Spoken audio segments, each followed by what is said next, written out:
Coco Gauff, thanks for being here with us today. Thanks for having me. So it's been a big year for you.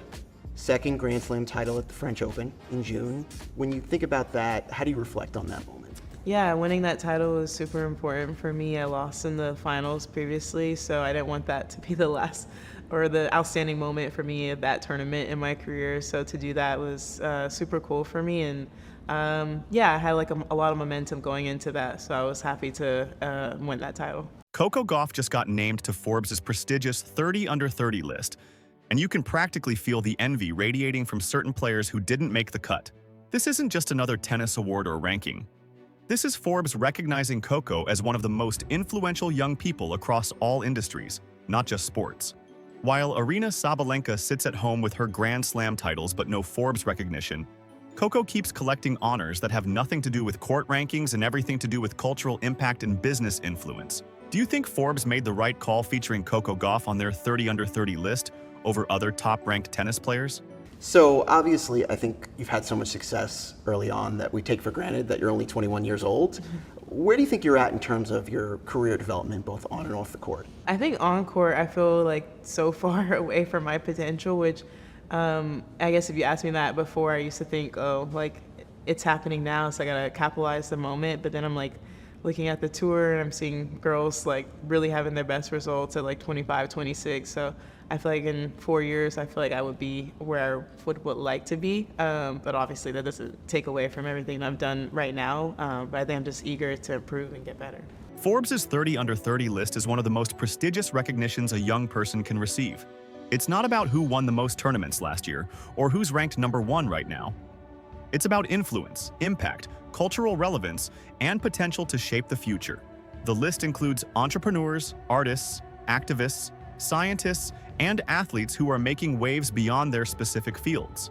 Getting on that list means you're not just successful in your job, you're changing the game entirely. And Coco Gauff absolutely deserves to be there.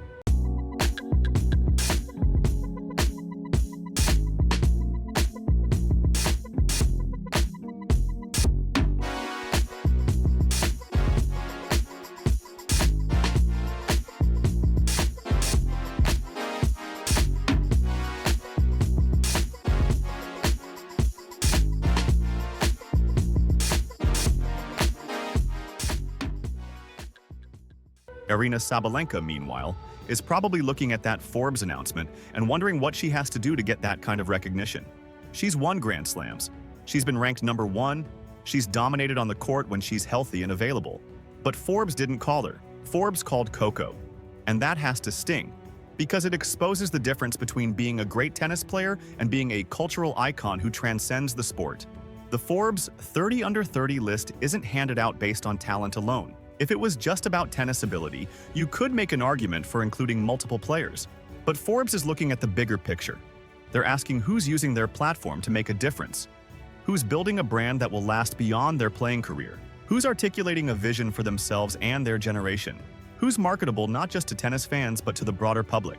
On all those metrics, Coco wins, and it's not even close. To switch gears a little bit, we're kind of in this moment where the popularity of women's sports is rapidly growing. Excuse me. Obviously, in terms of men's and women's tennis, there's still discrepancies, whether it's pay gap outside of Grand Slams or scheduling of matches. I'm curious, how do you see yourself using your platform to kind of advocate for these things, and where should we be focusing on? Yeah, I mean, in Grand Slams, we're obviously there when it comes to the prize money, but in the tour, it's a very big gap. And I think the start is for sure targeting the combined events, the ATP and WTA. Coco's inclusion on the list comes after a year where she won her second Grand Slam at the French Open, continued building her endorsement portfolio, gave thoughtful interviews about everything from tennis to social issues, and generally conducted herself like someone who understands that being a professional athlete means more than just showing up and playing matches. She's building something that will last long after she retires from tennis, and Forbes recognizes that. The interview content that's been released shows exactly why Coco deserves this recognition. She talks about feeling far from her potential, even after winning 2 Grand Slams at age 21. She discusses learning from losses and using them to fuel future success. She's articulate about her journey, her influences, and her goals. That kind of self-awareness and ability to communicate is rare in athletes, especially athletes who achieved success as early as Coco did. Sabalenka, on the other hand, has shown repeatedly that she doesn't have that same level of maturity or media savvy. She makes excuses after losses. She's been unable to give credit to opponents who beat her. She doesn't present herself as someone who's thinking about anything beyond the next match or the next ranking point. That's fine if all you want to be is a tennis player.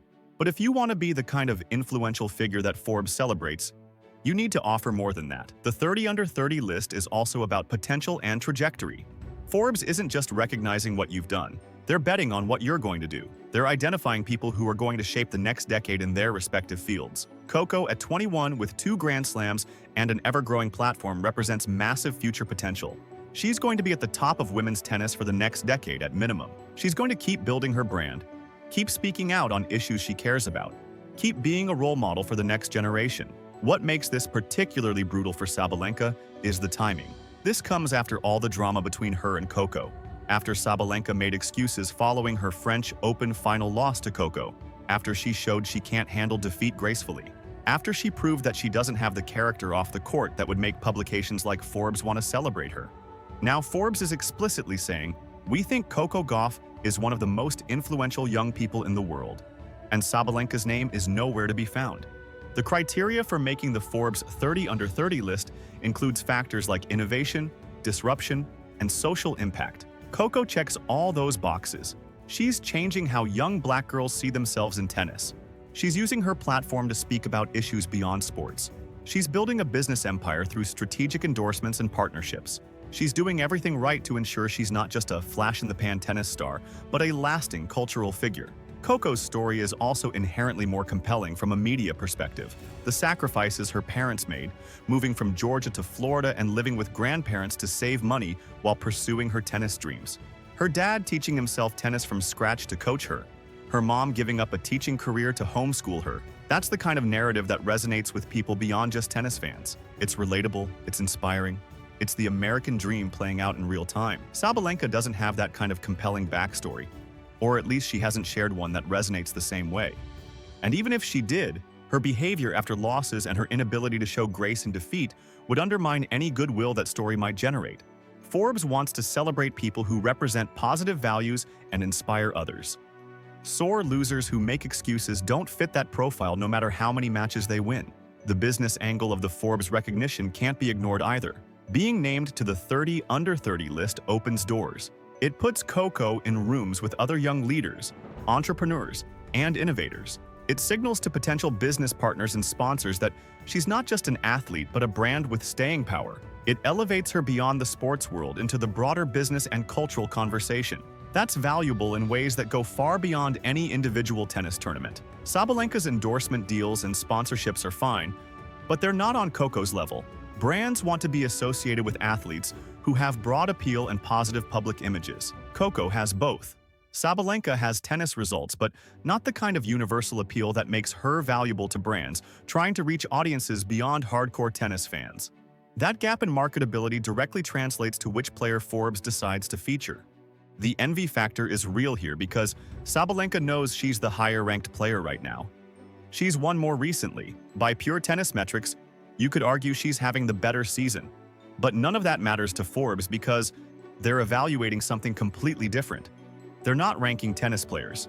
They're identifying cultural influencers. And on that measure, Coco is in a different stratosphere. What's particularly satisfying about this Forbes recognition is that it rewards the qualities Coco has shown throughout her career: the maturity, the thoughtfulness, the ability to handle pressure and expectations with grace, the willingness to use her platform for good.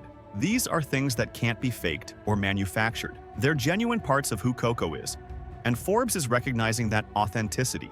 Coco's comments in interviews about never wanting anyone to tell her to just do her sport because nobody just does their job show the mindset that makes her Forbes 30 under 30 material. She understands that being a professional athlete gives her a platform, and she's intentional about using that platform to explore all parts of herself. That's exactly the kind of thinking that separates people who have long, influential careers from people who are just good at their sport. The contrast with how Sabalenka approaches her career is stark. Sabalenka seems focused almost exclusively on tennis results. Win matches, climb rankings, collect trophies. That's a perfectly valid approach if all you want is a successful tennis career. But Coco is building something bigger. She's thinking about her legacy, her impact, her brand, Her influence. That's why Forbes called her, and not Sabalenka. Coco's discussion about Serena Williams' influence on her career also plays into why she's Forbes material. She talks about representation mattering, about seeing someone who looked like her thriving in tennis, and feeling like she could do the same thing. She still fangirls over Serena texting her. That humility and genuine appreciation for those who came before her is appealing to audiences and to publications looking for young leaders who understand they're standing on the shoulders of giants. The Forbes recognition also validates Coco's decision to be more than just a tennis player. She's done fashion collaborations. She's spoken out on social issues. She's been strategic about building her brand beyond the court. Some people criticized her for those choices, saying she should focus only on tennis. But Forbes explicitly recognizing her for being multidimensional proves that approach was right.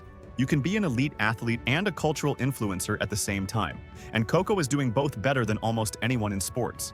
Sabalenka's inability to build that kind of multidimensional profile is entirely self-inflicted. Her poor sportsmanship, her excuse-making, her lack of media savvy, all of that adds up to someone who might be great at tennis, but isn't the kind of person Forbes wants to celebrate as an influential young leader. She had opportunities to handle herself differently, to show growth and maturity, and she chose not to. Now she gets to watch Coco collect recognition that she'll never receive. The timing of this announcement right as tennis season is ramping up is also perfect. Sabalenka is going to have to see articles about Coco being named to Forbes 30 under 30 everywhere she looks.